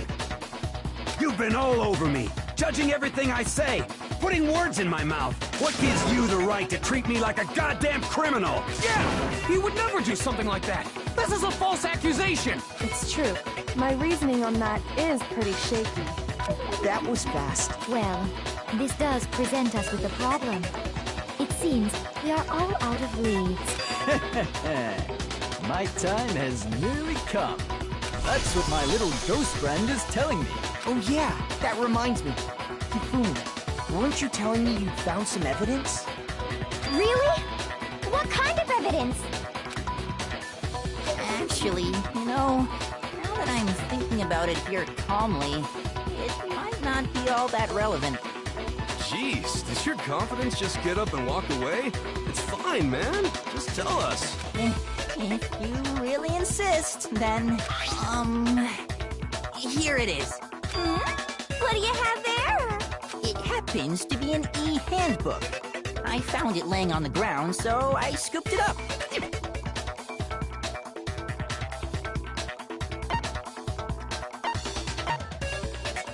I got it! We know Chihiro's handbook was missing from the scene of the crime, right? For a fact. For a fact indeed. I was totally sure I'd found it. But it must hold some clue about the culprit, right? Well, that's what I was hoping. But it's busted. It won't even turn on. I imagine the culprit broke it to get rid of any evidence after the murder. That's odd. I didn't think the handbooks were quite so fragile. You're right. They're not. They're totally waterproof and shock resistant. It would take an awful lot to break one. And yet, this one does appear to be broken, as is Leon's, sitting useless in the main hall. For all your confidence, that is a remarkably high failure rate. Do you think there might be some kind of mystery in there somewhere? How precisely did the handbooks get broken?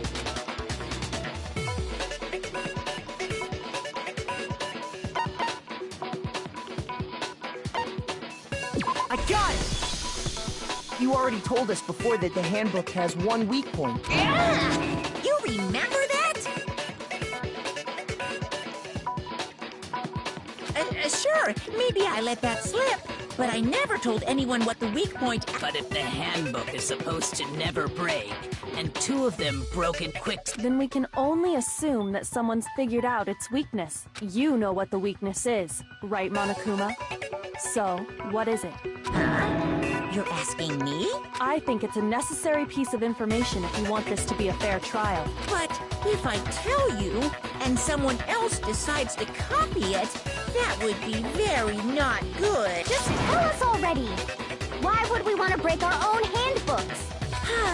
Oh well, I have a weakness for pushy demands. But you're sure you won't follow their example? Then allow me to make a special announcement. The weak point of my cutting-edge e-handbook is... when it's exposed to high temperatures for too long, it will suffer a meltdown and totally break! I flippin' knew it! You knew it? Yeah, because I found the handbook laying on the floor of the sauna. The temperature in the sauna can reach over 200 degrees. Strange how you don't get burnt, huh? It's because as your sweat evaporates, it creates a cooling layer of air around your skin. If the hot air of the sauna were somehow pushed directly onto your skin, you'd definitely get fried. That layer of air would get blown away. That's why you may feel a burning when you move around. So when you're in a sauna, make sure to keep nice and still. Wow, interesting. I learned one new fact today. That is a mere trifling speck of knowledge. Anyway, if you found the victim's handbook in the sauna, then the killer must have been purposely trying to raise its temperature in order to break it. Meaning the culprit somehow knew its weakness. But how'd they find out? Monokuma said he didn't tell anyone, right? Indeed. Quite the mystery.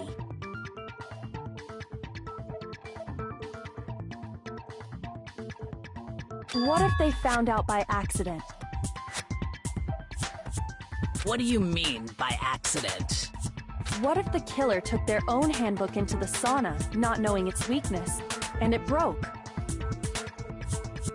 They'd realize it was broken, of course, and it wouldn't be hard to figure out why.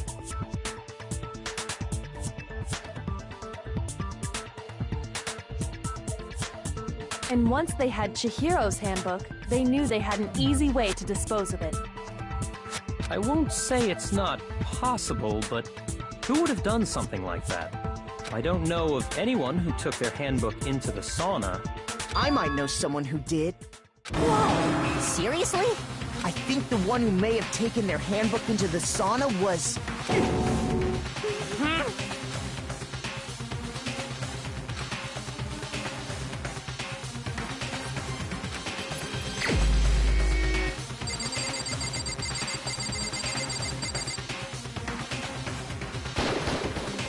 my answer.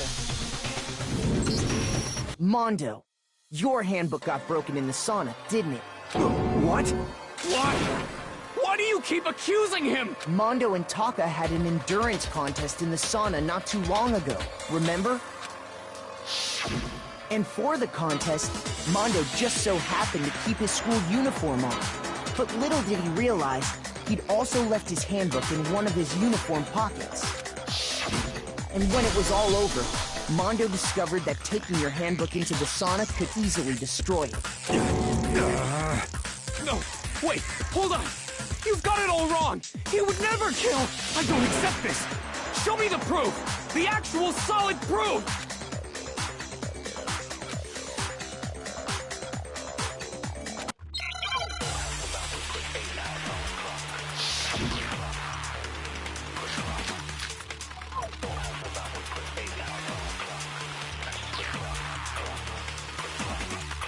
Let's test Makoto's assertion.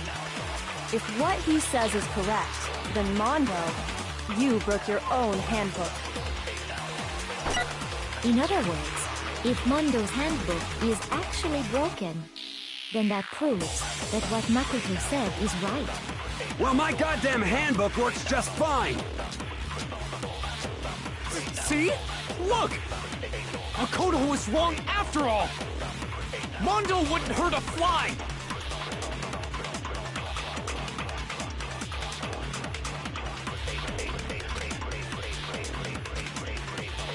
Let's test Makoto's assertion. If what he said you broke your own, in other words, if then that proves that what Makoto said... Well, my goddamn handbook works just fine! No, that's wrong!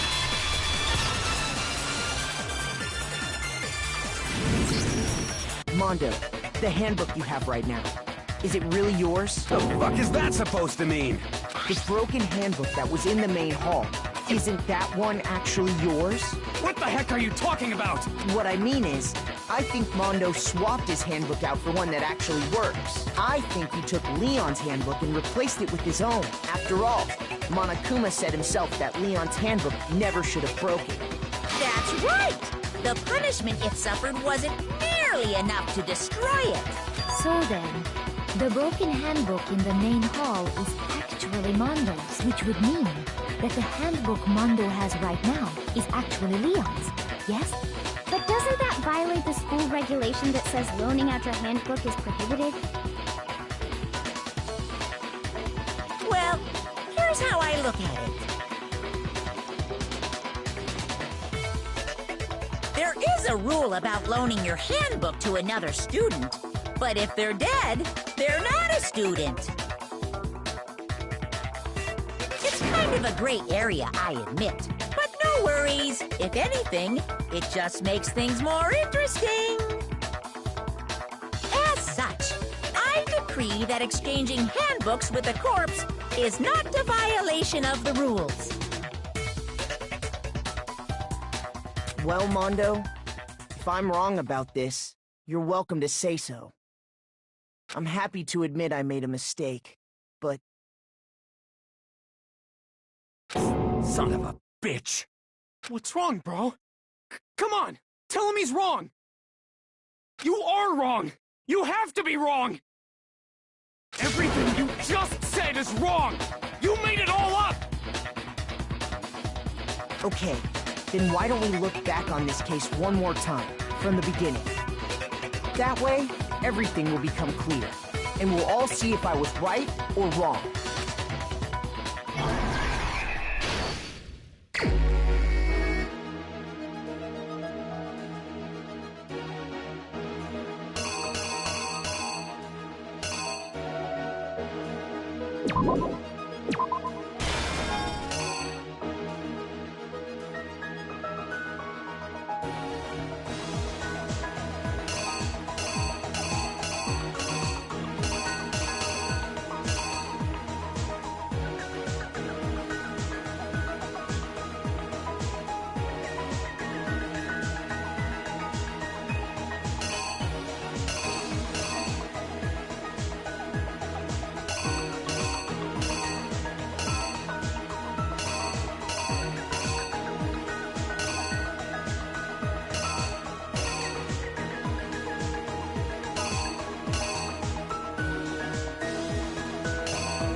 Here's exactly what happened.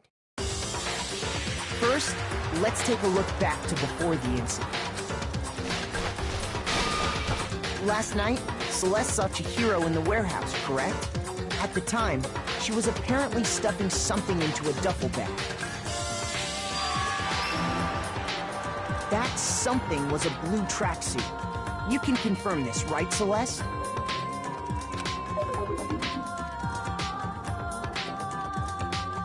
With bag in hand, Chihiro headed out, even though it was She made her way to the locker room, specifically the boys' locker room. But how could the victim, who was apparently a girl, access the boys' locker room?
Here's exactly what happened. With bag in hand, Chihiro She made her way to the locker room. But how could the victim, who was apparently...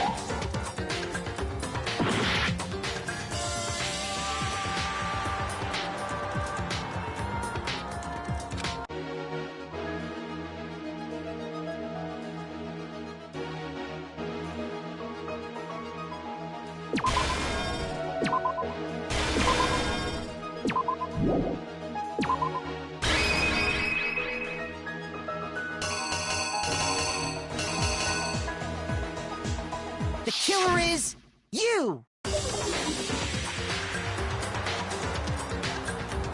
With bag in hand, Chihiro headed out. She made her way to the locker room. But how could the victim, who was a... Simple. Because she was really a he, which is why he was able to use his own e-handbook to gain entrance to the boys'...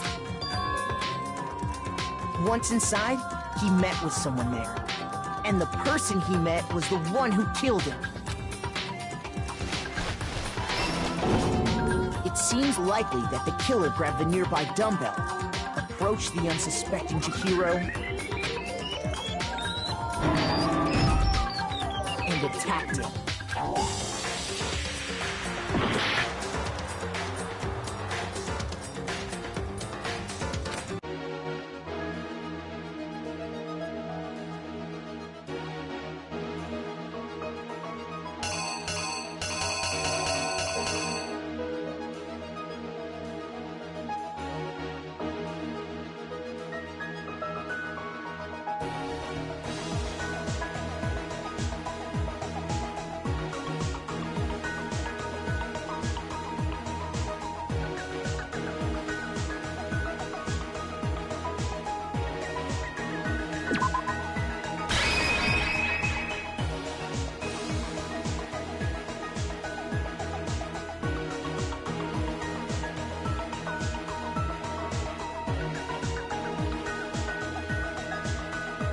The killer is you! And attacked him. And that's where the bloodstains on the poster and carpeting in the boys' locker room came from.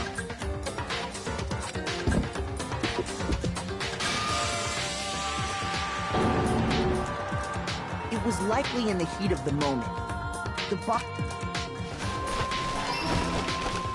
Which is why the killer hurried to try and hide the act. First, pulling up the bloodstained carpet.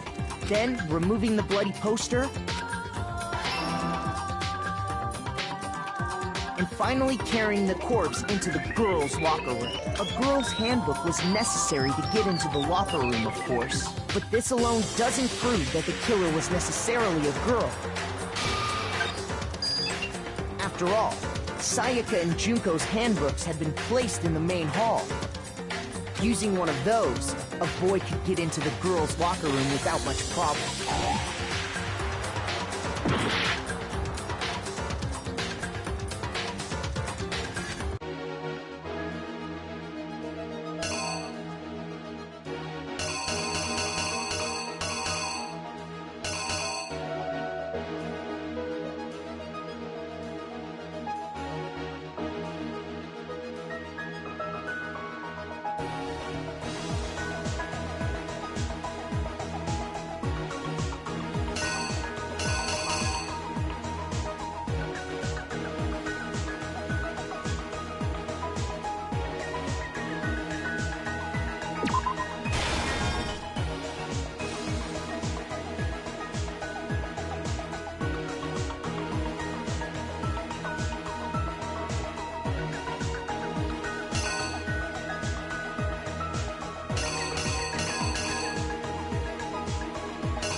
exactly what happened.